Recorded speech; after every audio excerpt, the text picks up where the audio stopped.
അപ്പോൾ ഓൺലൈൻ ഉടമ്പടിയുടെ സമയത്ത് ഞാനിങ്ങനെ ഹെൽത്ത് സെൻറ്ററിൽ ഒരിക്കൽ പോലും അവിടുത്തെ ഹെൽത്ത് സെൻറ്ററിൽ ഞാൻ അപ്പോയിൻമെൻറ്റ് എടുത്തിരുന്നില്ല. അപ്പോൾ ഞാൻ അവിടെ അപ്പോയിൻമെൻറ്റ് എടുക്കുകയും അപ്പോൾ അവിടെ ടെസ്റ്റ് ചെയ്തപ്പോൾ എൻ്റെ ഓവറിയിൽ ഒരു മാസ് ഉണ്ടെന്ന് അറിയുകയും ചെയ്തു. അത് കഴിഞ്ഞ് ജനുവരി മാസം 2022 ജനുവരിയിൽ ഞാൻ കേരളത്തിൽ ഇവിടെ എത്തി ഉടമ്പടി എടുത്തു.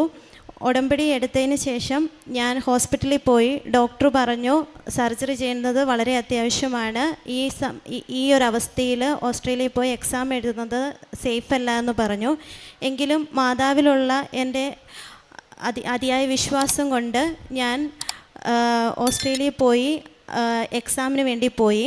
പക്ഷെ ഞാൻ അവിടെ ചെന്ന് ആദ്യത്തെ ദിവസം തന്നെ എനിക്ക് വളരെ ശക്തമായി വയറുവേദന വരികയും ഞാൻ അഡ്മിറ്റ് എന്നെ ആംബുലൻസിൽ അവിടെ ഹോസ്പിറ്റലിൽ എത്തിക്കുകയും ചെയ്തു.